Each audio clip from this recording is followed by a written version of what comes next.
Good morning. Oh, no, no. This is a joyful day.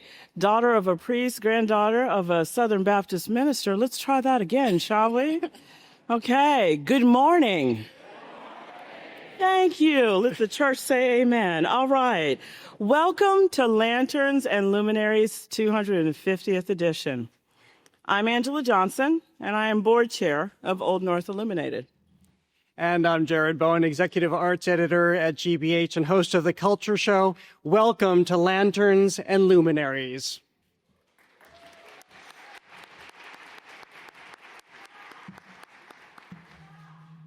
So we are obviously very excited to have you all here. This is my first year as chair of the board, and I'm honored to serve in this role at such a momentous milestone. The 250th anniversary of the 2F by Sea lantern signals that illuminated our nation's path towards revolution. I would like to thank our Patriot sponsors, the Chapin Cutler family and Tauk, and our revolutionary sponsors, Ann Bailey Berman and Roger Berman, Jeff and Kristen Bray, and Meet Boston. I would also like to welcome our elected officials who have taken time from their busy days to celebrate with us this morning. We have Senator Ed Markey here this morning.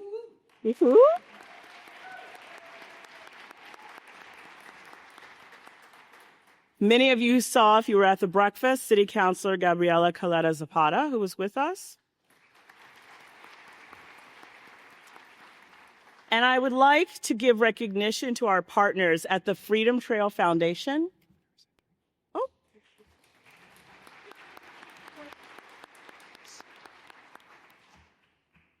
And I won't be inappropriate, but I think I can point out that Governor Maura Healey has just joined us. Thank you, Governor.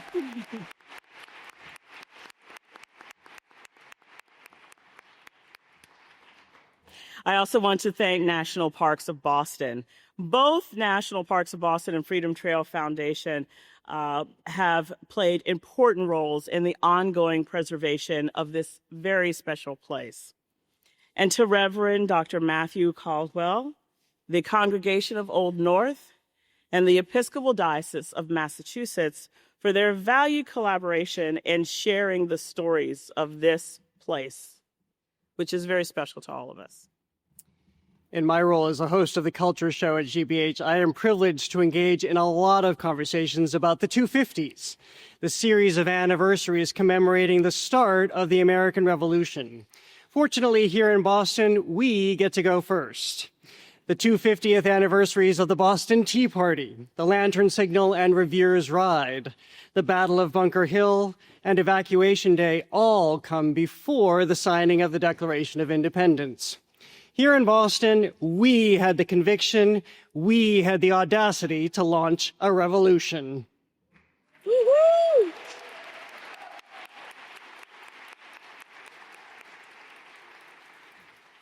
These anniversaries matter not only as causes for celebration, but also because they're opportunities to re-examine the foundation of our nation and to reflect on questions with ever-elusive answers. What does it mean to be an American? What does it mean to build and share a culture? Today we're here to honor Ken Burns with the third Lantern Award. Few have done more to help us understand our nation's past. In school, I learned about history as a series of names and dates that we memorized to pass a test. I'll be honest, I was a very good student. I memorized well, I got A's. I do not recall those names and dates today. That approach also did not make me into a history lover, I'll be honest. Did not. But Ken excels at weaving together vast amounts of historical records into compelling and accessible stories. His ability to connect viewers with the human side of history is an inspiration to Old North Illuminated as we bring the past to life for hundreds of thousands of visitors each year. Please join me in welcoming to the podium now Nikki Stewart, Executive Director of Old North Illuminated.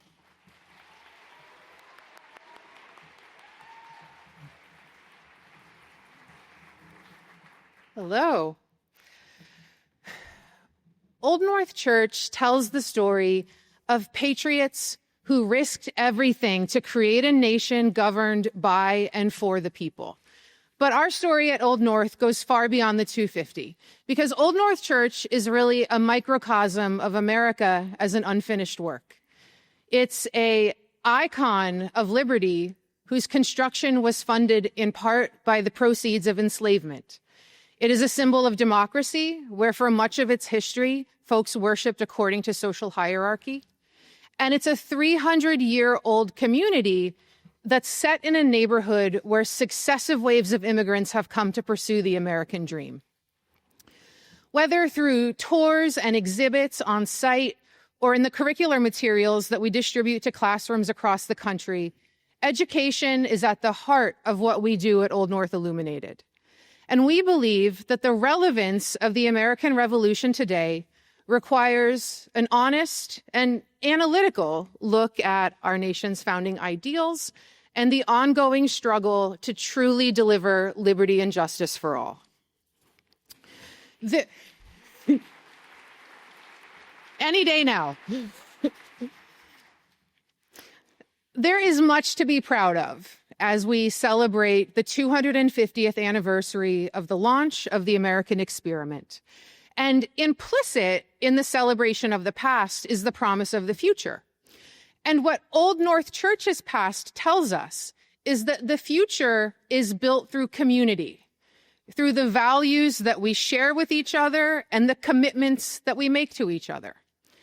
And Old North Church tells us that in times of division and uncertainty, inclusion rather than exclusion is always the answer. And thank you. So Paul Revere was someone who knew that. He was truly a pillar of Boston's community and someone whose relationships transcended socioeconomic status. Paul Revere was the son of an immigrant. He was a working-class artisan and tradesman who learned multiple professions over his career to support his wife and his children. And perhaps most importantly, he was a messenger, and he helped keep Boston connected across our sister colonies during periods of port closure and occupation. And that is why every year at Lanterns and Luminaries, we have an honored tradition, the reading of Paul Revere's Ride. And so to introduce the poem and the poem reader, please welcome Paula Kerger, President and CEO of PBS.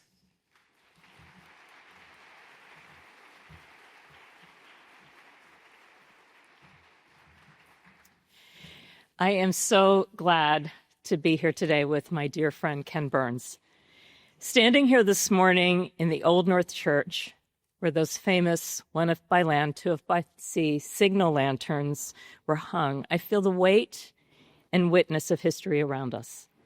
We gather in the very space that launched a movement that would change the course of American history. This sacred space reminds us that communication, the transmission of truth when it matters most, has always been essential to our democracy. In the hour of darkness and peril and need, a single message, clearly communicated, can mobilize a people. As we sit where that historic signal was sent, we can hear echoes of that moment today. There is a tremendous need for light now, connecting communities, fostering understanding, and ensuring that reliable information reaches those who need it most. But equally important is the need to amplify artistic voices like Longfellow's, creators who help us make meaning of our world, who transform information into insight, who weave the fabric of our nation together. Longfellow's poetic interpretation, published nearly a century after the events occurred, embedded this moment permanently in our national consciousness. His vision transformed historical fact into cultural touchstones. He's not the only poet who has memorialized a moment and indeed sparked essential reflection in our nation's course. We need only think of inaugural poets like Robert Frost and Amanda Gorman, or Julia Ward Howe's The Battle Hymn of the Republic, to see the power of poetry in action.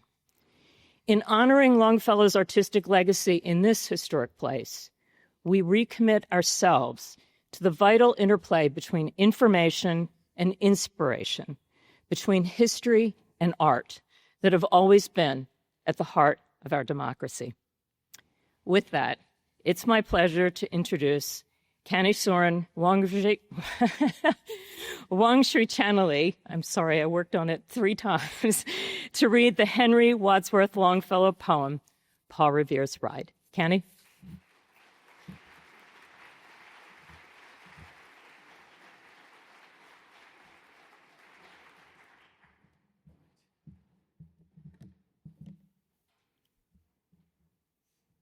Paul Revere's Ride by Henry Wadsworth Longfellow. Listen, my children, and you shall hear of the midnight ride of Paul Revere. On the 18th of April in 75, hardly a man is now alive who remembers that famous day and year. He said to his friend, "If the British march by land or sea from the town tonight, hang a lantern aloft in the belfry arch of the North Church Tower as a signal light.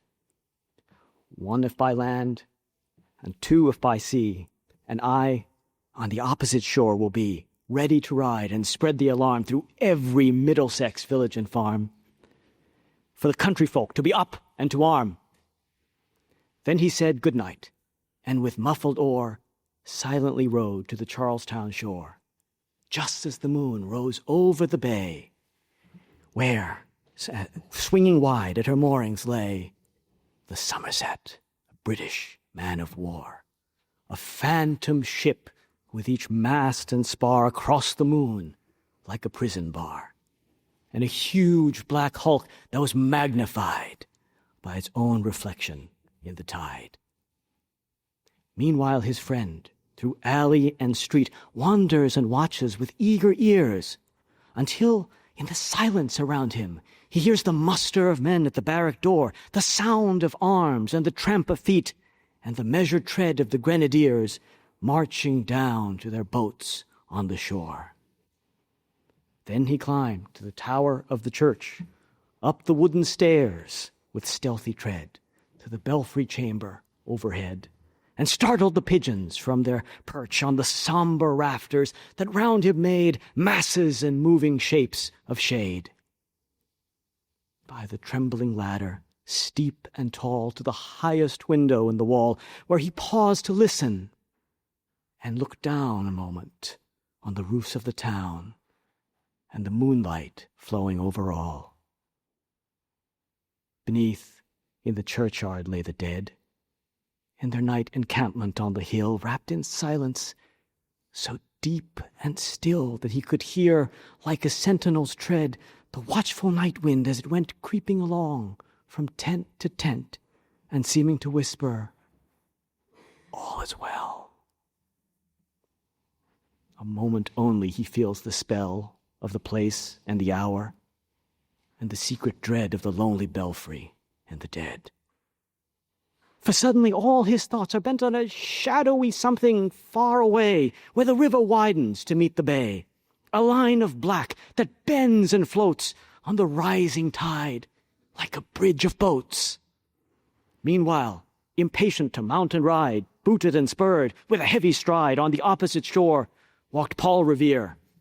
Now he patted his horse's side, now gazed on the landscape far and near, then impetuous stamped the earth and turned and tightened his saddle girth.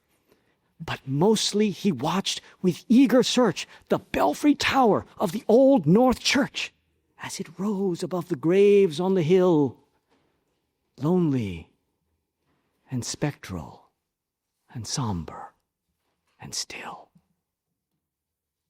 And lo, as he looks, on the belfry's height, a glimmer and then a gleam of light, He springs to the saddle, the bridle he turns, but lingers and gazes till full on his sight a second lamp in the belfry burns. A hurry of hoofs in a village street, a shape in the moonlight, a bulk in the dark, and beneath from the pebbles in passing, a spark struck out by a steed that flies fearless and fleet. That was all. And yet, through the gloom and the light, the fate of a nation was riding that night. And the spark struck out by that steed in his flight kindled the land into flame with its heat. He has left the village and mounted the steep, and beneath him, tranquil and broad and deep, is the mystic meeting the ocean tides. And under the alders that skirt its edge, now soft on the sand, now loud on the ledge, is heard the tramp of his steed as he rides. It was 12 by the village clock when he crossed the bridge into Medford town. He heard the crowing of the cock and the barking of the farmer's dog, and felt the damp of the river fog that rises when the sun goes down. It was 1 by the village clock when he galloped into Lexington. He saw the gilded weathercock swim in the moonlight as he passed, and the meeting house windows, blank and bare, gaze at him with a spectral glare, as if they already stood aghast at the bloody work they would look upon. It was 2 by the village clock when he came to the bridge in Concord town. He heard the bleating of the flock and the twitter of birds among the trees, and felt the breath of the morning breeze blowing over the meadows brown. And one was safe and asleep in his bed, who at the bridge would be first to fall, who that day would be lying dead, pierced by a British musket ball. You know the rest. In the books you have read, how the British regulars fired and fled, how the farmers gave them ball for ball from behind each fence and farmyard wall, chasing the redcoats down the lane, then crossing the fields to emerge again under the trees at the turn of the road, and only pausing to fire and load. So through the night rode Paul Revere, and so through the night went his cry of alarm to every Middlesex village and farm, a cry of defiance and not of fear, a voice in the darkness, a knock at the door, and a word that shall echo forevermore. For borne on the night wind of the past, through all our history to the last, in the hour of darkness and peril and need, the people will waken and listen to hear the hurrying hoofbeats of that steed and the midnight message of Paul Revere.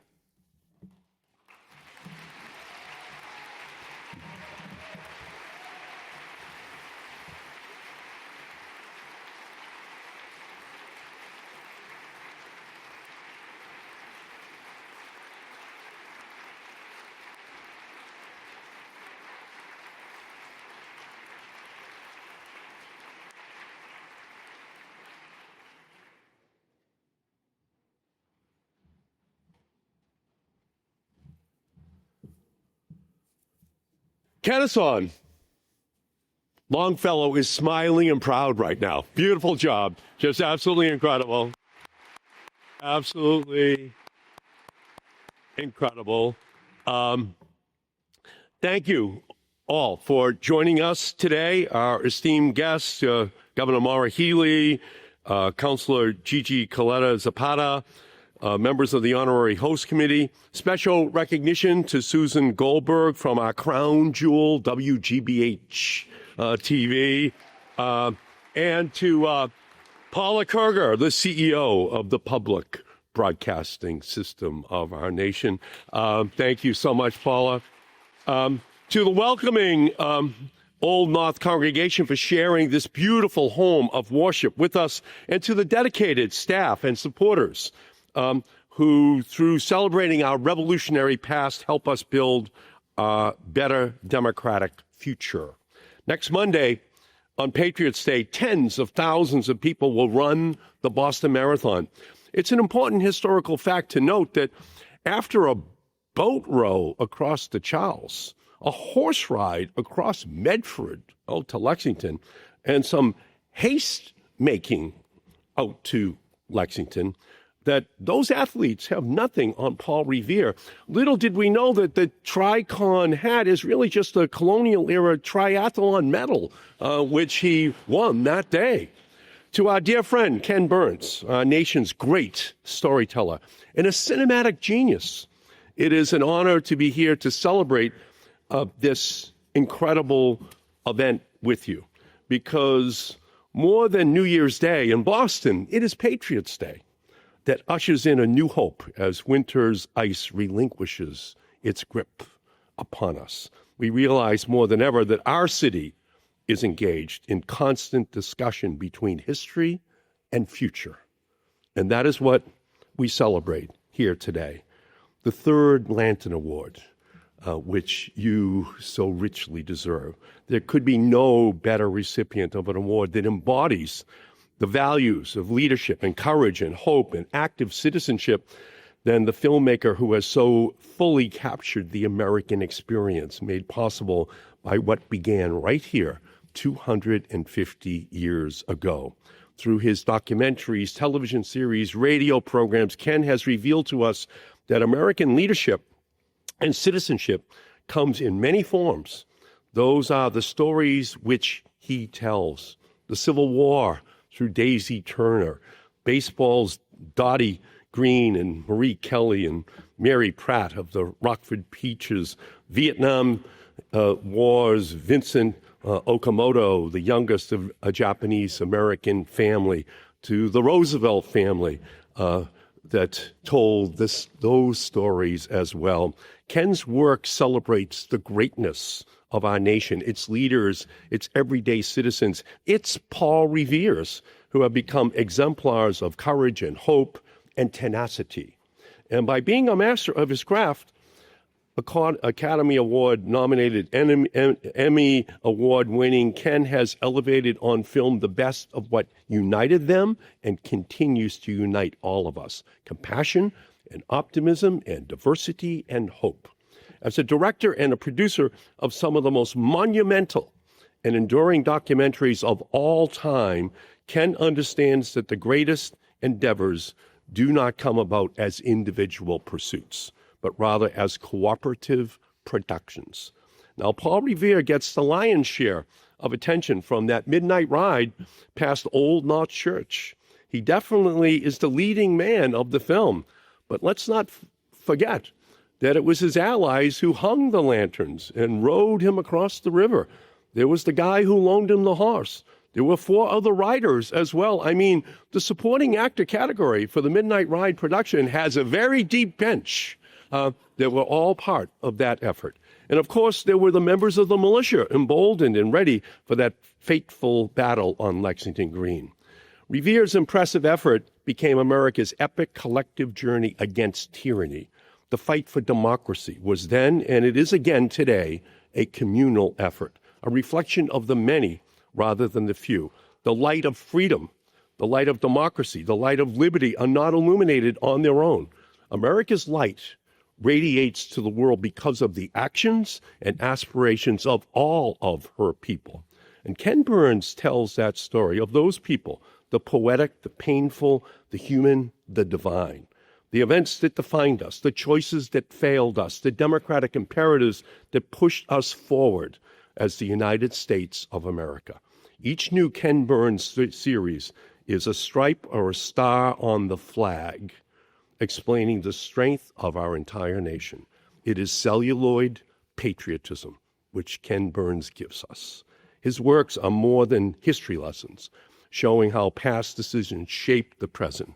Ken's films create conscience, a collective cinematic compass, helping us to confront our present as we chart our future, a future that says we must protect rule of law. We must protect a constitution that this revolution gave birth to. We must protect that democracy.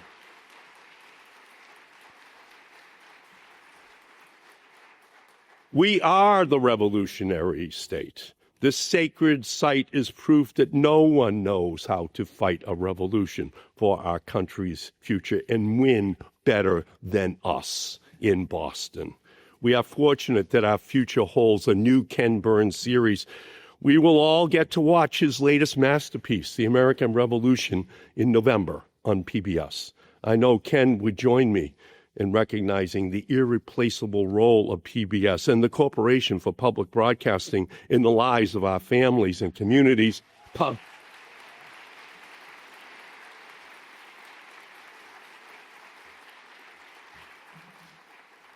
Public broadcasting is how we have welcomed Ken into our homes for decades and how we have educated ourselves and our children.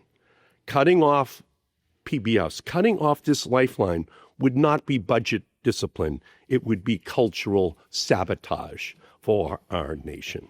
But today, in this church, the light and the glory of this room and this Commonwealth illuminates the very best of what unites us all: compassion, courage, optimism, and hope. To everyone here today, to celebrate our national treasure, Ken Burns, let us remember what Paul Revere and his fellow patriots did on April 18th and April 19th, 250 years ago. They did not agonize, they organized. And Revere said it best when he arrived in Lexington. Revere said it best when he arrived in Lexington late at night to admonitions for quiet. Noise. You'll have noise enough before long. The regulars are coming out. Now is the time, and you are the people.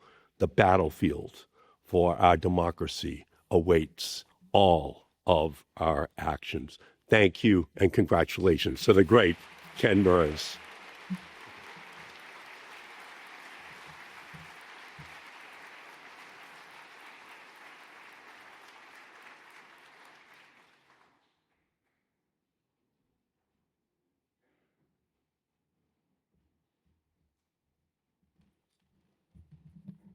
Good morning. My name is Chapin Cutler. It is my honor and pleasure to be here with you this morning, standing in the same place that one of my ancestors stood 300 years ago. Dr. Timothy Cutler was the first pastor of Christ Church in the city of Boston, better known, of course, as Old North. Dr. Cutler and I share a common ancestor who emigrated to our shores in the early 1600s. My wife, Deborah, and I were married here, and my son was baptized in this hallowed place.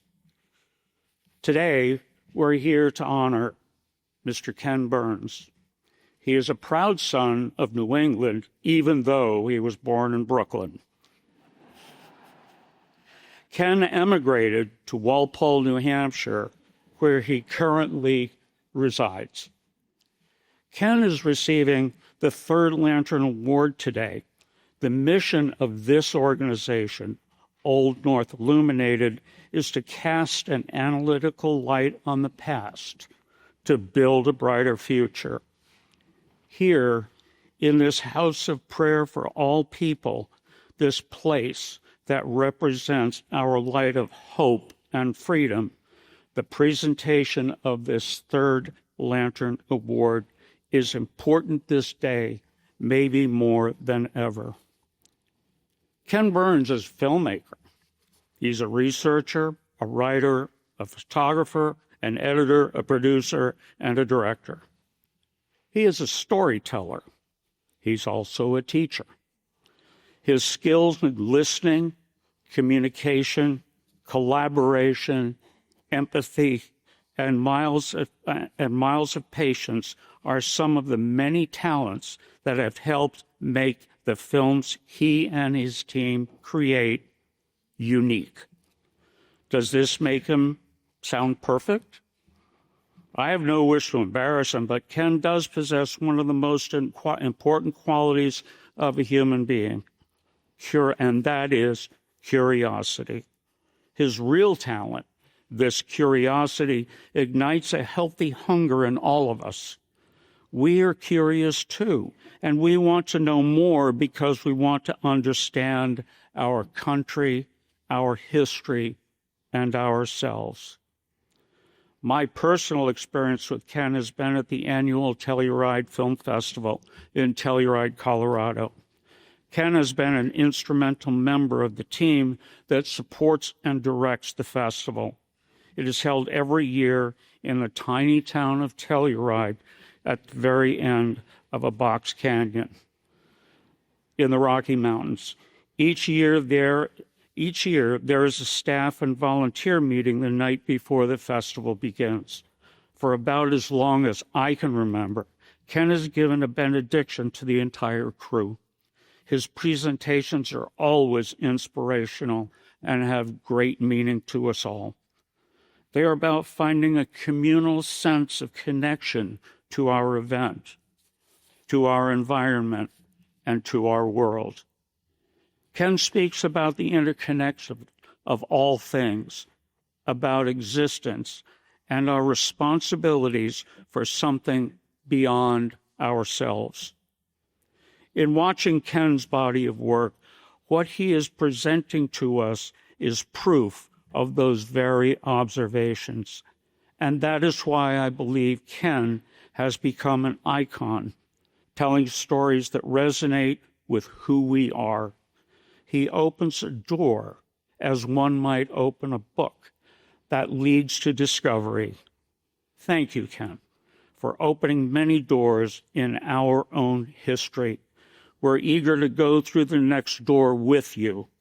The story, the birth of our government, our Revolutionary War for independence, seems vitally important now, this 250th anniversary of Paul Revere's ride towards freedom and the subsequent formation of our republic. Mr. Burns, your timing is impeccable. We can't wait for you to unlock this old, new story for us.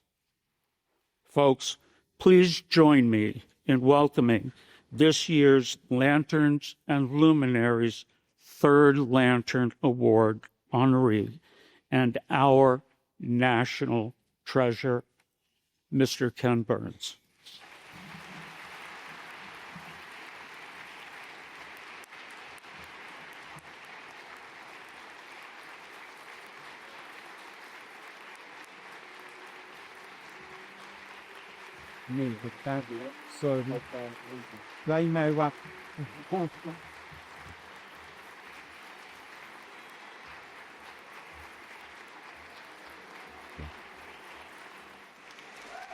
Wow, that's a nice view.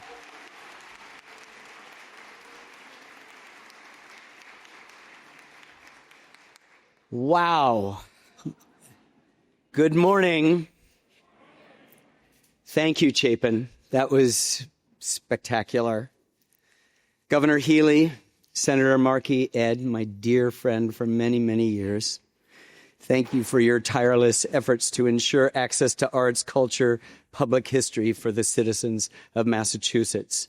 To the board of directors and staff of Old North Illuminated and the Reverend Dr. Matthew Cadwell, thank you for inviting me today, and thank you for this tremendous honor. I am proud and humbled to accept the Third Lantern Award.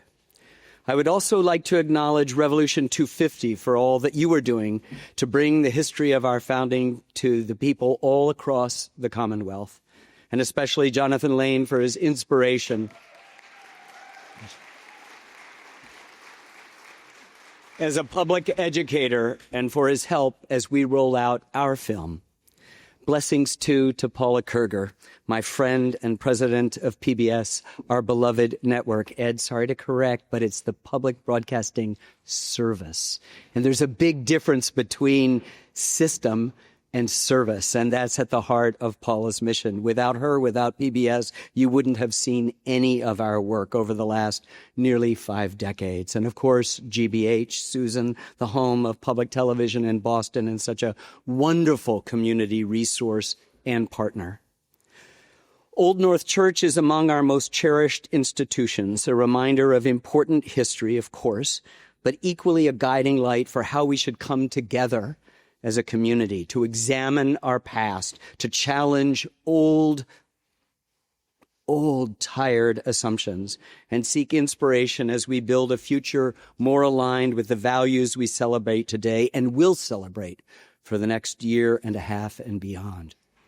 When we think of the past, We think of moments that we remember from life, from school, from church, moments from a book or film, moments from a visit to a museum or historic site, or perhaps a walk along the Freedom Trail, a conversation with a friend, a parent, or a favorite teacher. I'm not sure how or why these moments stick, but when we repeat them and share them, they become part of our collective history.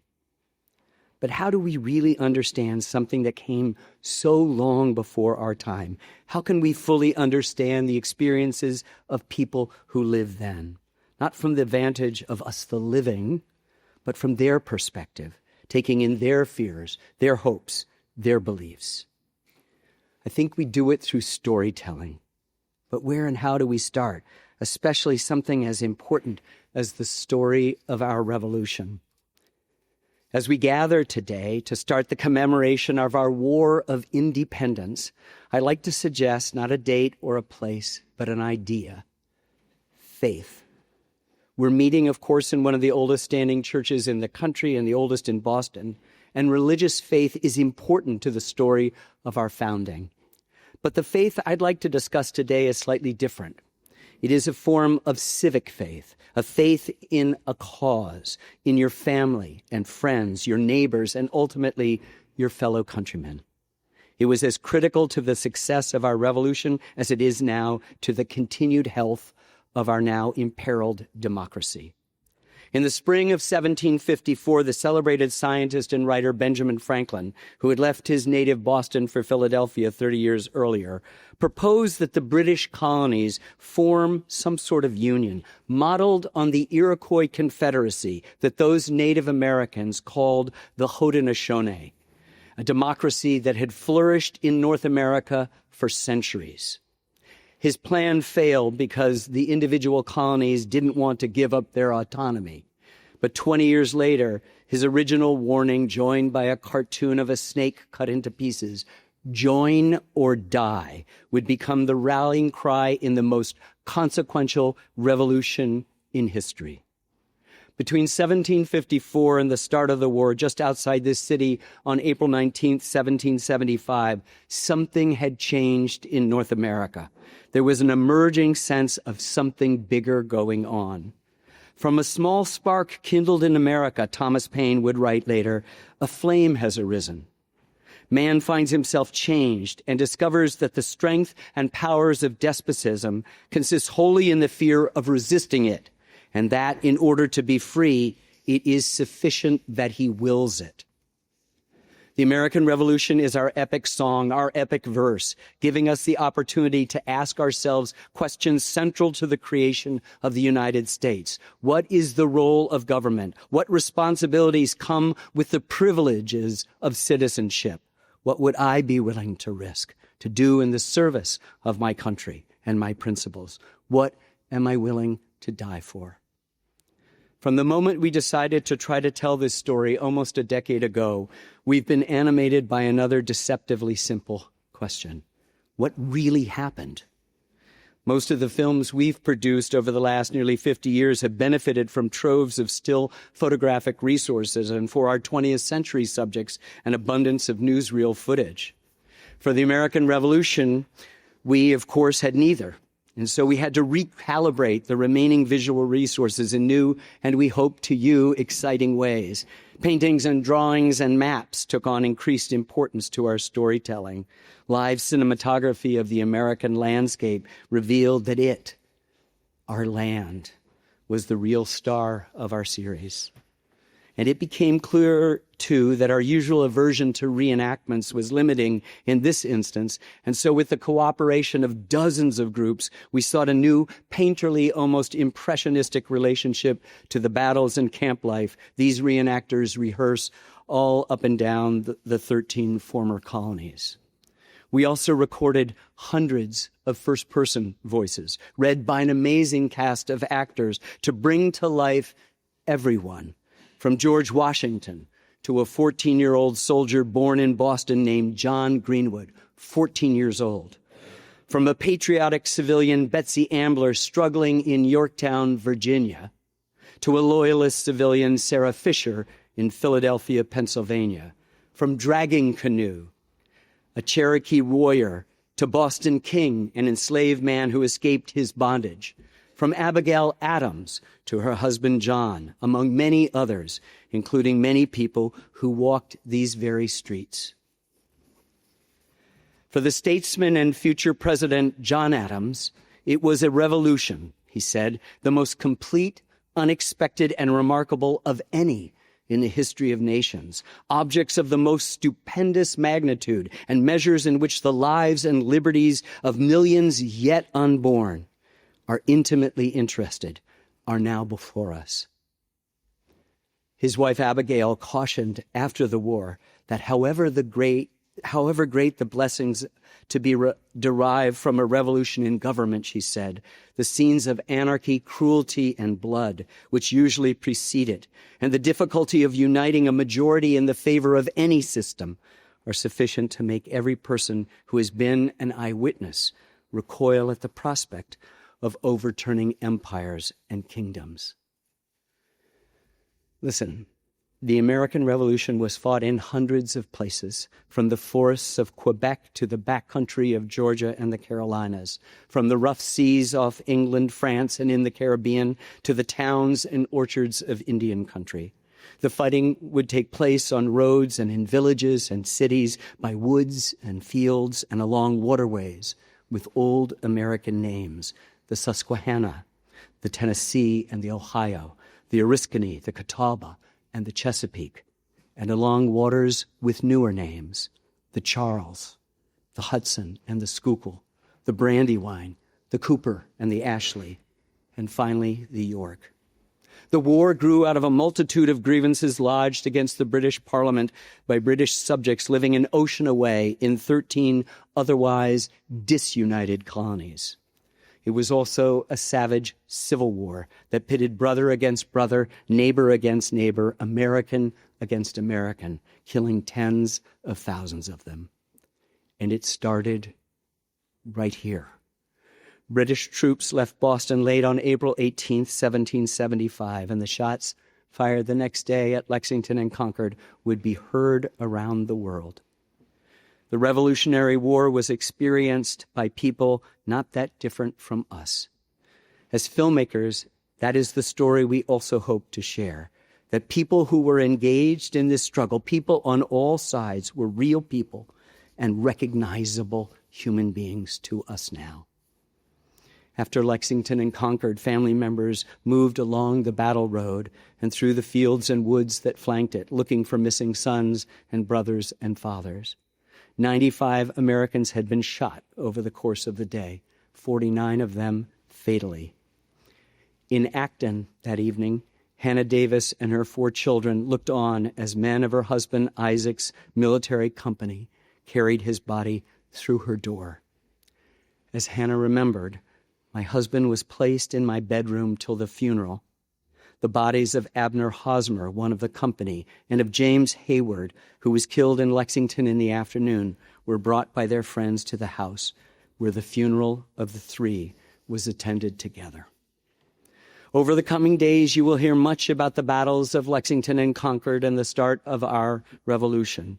Our first episode concludes in May of that year, just after those events. 5 episodes follow. The war would transform the political landscape of America and indeed the world.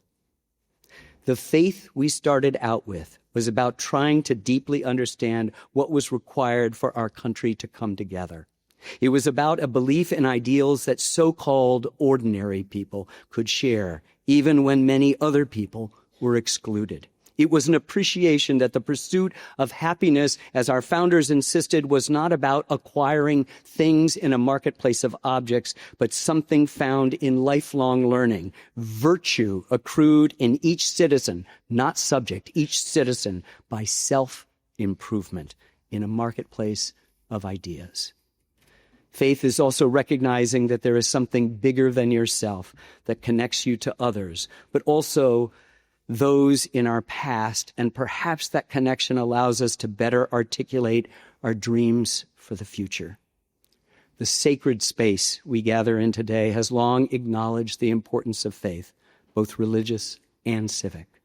Old North Illuminated, through the preservation and interpretation of Old North Church, continues to teach us that history must be willing to tell all the stories.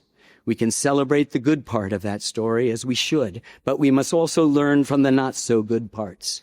The buildings we gather in were often built by enslaved people or funded through their unpaid labor, people excluded at the start of our national journey.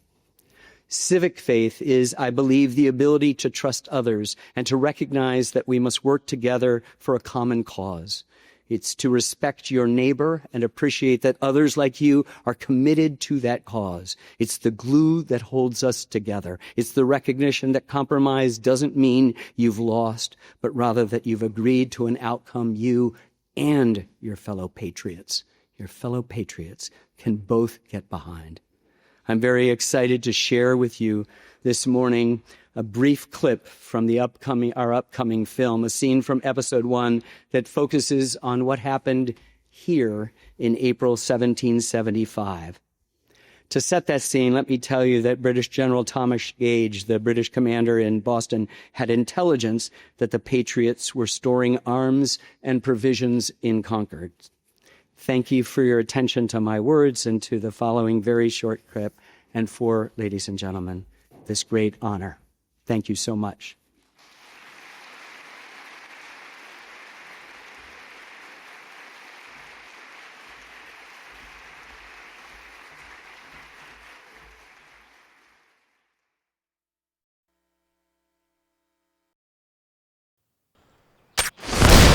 A shot rings out.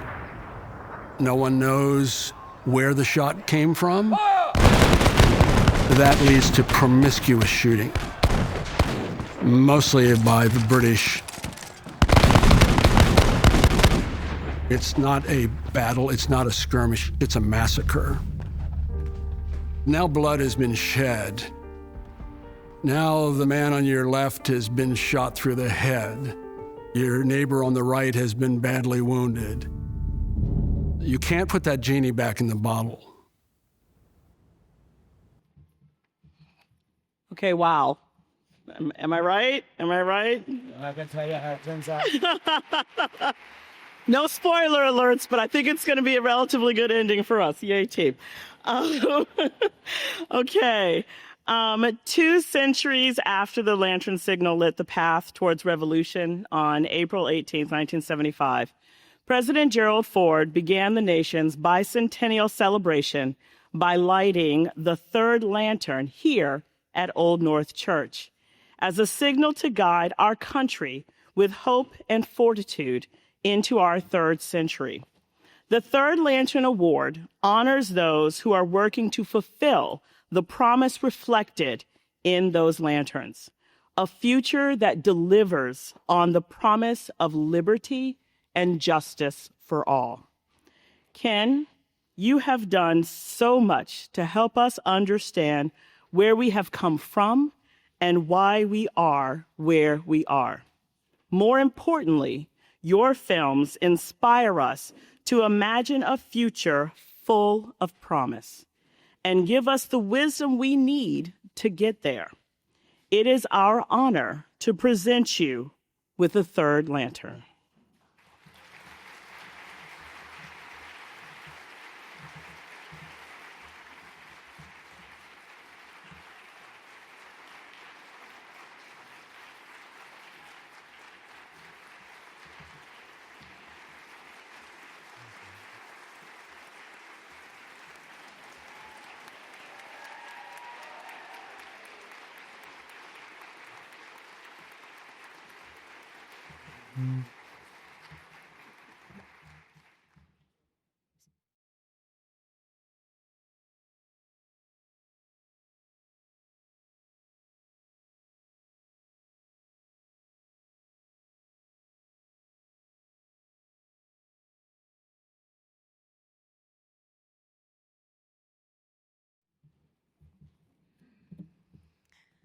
Well, good afternoon, everyone. Let me add my voice to all who have welcomed you here and thanked you for your support. My name is Catherine Matthews, and I am so proud to be on the staff of Old North Illuminated. Today, as we commemorate the 250th anniversary of the Lantern Signal, we've heard such thoughtful remarks about why we remember events like these and how we remember events such as this one with, for example, a poem. Remembering milestones is important, but I'd like to ask an associated question. Is remembering enough? And my answer, our answer at Old North Illuminated, is no. Simply remembering past events, accomplishments, and experiences is not enough. Remembering can and should be a call to action. In the almost 50 years since the bicentennial, the history we remember here at Old North has grown tremendously. Of course, we tell the story of Revere and the lantern bearers, of the awe-inspiring courage and strength of the patriots who fought so desperately for a new nation. We will and must always remember this history. But those memories challenge us to ask how we too can be active citizens like those patriots. What can we do now, here, today, to build a better community? At Old North Illuminated, one way that we answer that call is by expanding the stories, by broadening our community, and by reinforcing our connections. We seek to recover history and memories that have been muted or lost. Let me give you some concrete examples. We share the history of everyday people who were part of this community. Look at the biographical panels that are in some of your pews. Many of these people lived lives that are not part of the historical canon, but which enable us to connect empathetically with the past and to learn from it. We look to the less documented lives of women and children who have connections to this church and community. Next month, we will open a free exhibit featuring archaeological objects to support the stories of 7 children, real-life children, of widely diverse life experiences. And we will find in their lives a point of connection to the past. We engage with the history of this neighborhood, the story of immigration, and how it intersected with this church community. When you're in the garden outside, look for the outlines of the tenement buildings, or read the signage that tells the story of the Clough House. We invite visitors to consider and appreciate the contributions and experiences of the Black and Indigenous members of this church. Come. Take a gallery tour, listen to our audio guide, watch our YouTube video series, Illuminating the Unseen, or teach from one of our free curricula. We find inspiration in the way our community, the community we interpret, has changed and evolved and expanded. Who would have thought that in 2025, inclusive public history based on researched fact would be controversial or be an act of institutional courage? We believe that complicated and expanded history is not bad or divisive history. For us at ONI and for many of our visitors, it is something that challenges us to continue to do and be better. Our work over the past 4.5 years has been the product of an ambitious strategic plan. As we close out that plan and mark the 250th, we have hit every single goal that we set forth in that plan.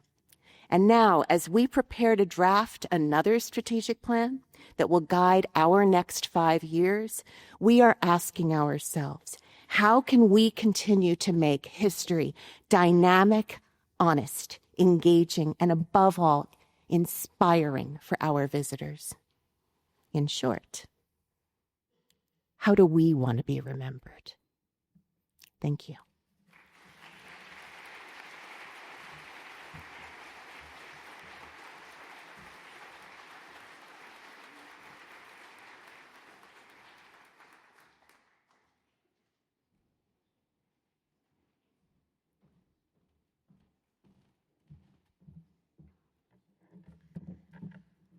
Good afternoon.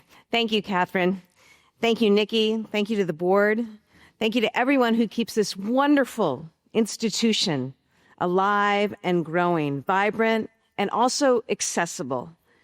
Old North Church represents not only the history, but also the spirit of our state and our people. And that's the most powerful resource that we have. It's an honor to be here today, joining Senator Markey, leaders from across our state, and residents and visitors from around the country. Thank you especially to the educators, the performers, the musicians, the students. This event is a great example of how Massachusetts is hosting these anniversaries in creative ways that bring us together. What better way to start this special weekend marking the 250th anniversary of the battles of Lexington and Concord than to hear from and recognize the incredible Ken Burns at Old North Church.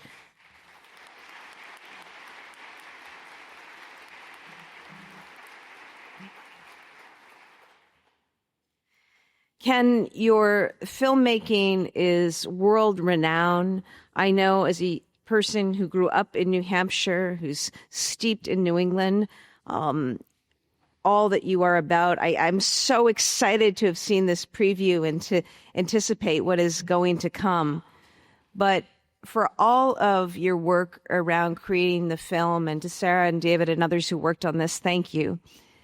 It's your vision and your capacity to imagine a translation between the past and the present and our future, our destiny. And thank you for the gift that you give through all of your films, but especially in this year and in this moment we confront as a nation. Thank you for being the incredible person who you are, and congratulations on this recognition.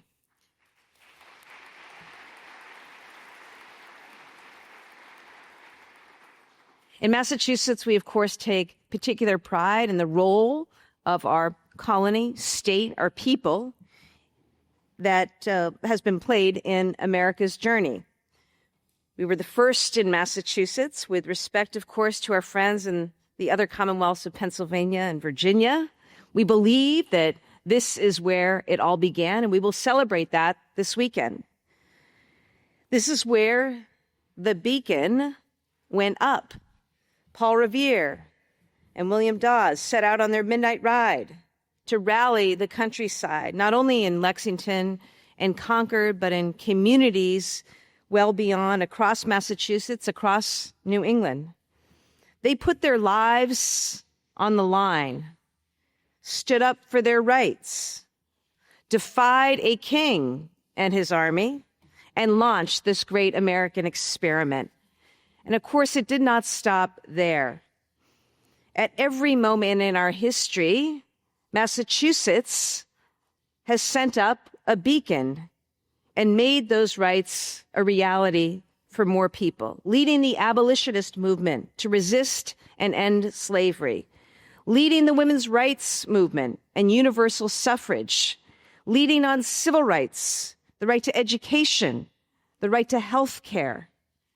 At our best in Massachusetts, we always lit the lanterns. We've always been the beacon. We always answer the alarm. That's the legacy of this hallowed ground. And that is who we are today. So standing here, we are committed to ensuring that Massachusetts champions these values in this moment where we see some familiarities, the silencing of critics, disappearing of residents from our streets, demands for fealty. It's a moment, unfortunately, when our founding values are being dismissed, undermined, attacked from the highest office in this land. The right to due process and a fair hearing, the right to speak freely, the freedom of the press, the independence of the courts, the right to study and learn and use your talent to advance human knowledge. These are the rights that America was built on. These are the rights, the values that built America. Our success, our example, our leadership in the world stems from that. They were won by the men and women who put their lives on the line 250 years ago, including many right from these parts. They were defended by brave soldiers and advanced by courageous men and women throughout the course of our history. So today is our moment.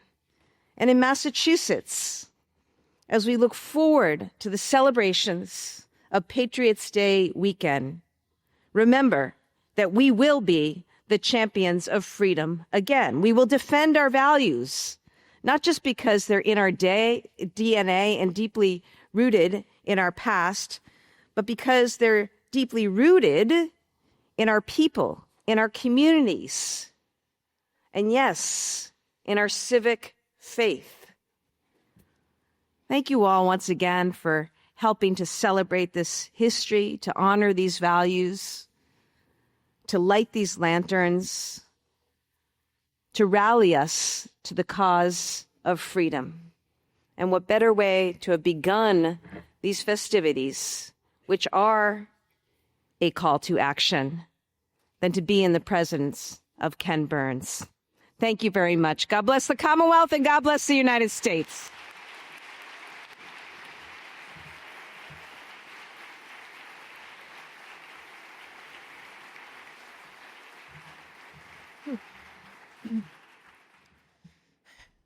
There are a lot of people that I would like to thank for helping to make Lanterns and Luminaries a success, and you can see them on the slides behind me. It's a lot to read. But I do hope that many of you will come back out on Friday night to celebrate the 250, whether here in the North End at the Paul Revere House with Old North illuminated and the City of Boston on the Prado, or in Charlestown at the Constitution in the Shipyard. It's really going to be a first night of the revolution. And so I hope that everyone will go to oldnorth.com and look at the schedule and that you will celebrate this milestone with us. But before we head out and send Revere and Dawes off on a practice run for Friday night, I would like to invite Mr. Revere himself and the Reverend Dr. Matthew Cadwell to the stage. So Old North Illuminated and Christ Church work together very hard and very closely to ensure that Old North will be a space of education and inclusion and inspiration for generations to come. Now, Matthew and I will not be here for the 500, but we are working to make sure that Old North will be. And so we always, you can go ahead and get lighted. We always close this program with a performance of America, My Country, 'Tis of Thee. It's a very special song. It follows the tune of God Save the King, and so it's very special to both of Old North's identities.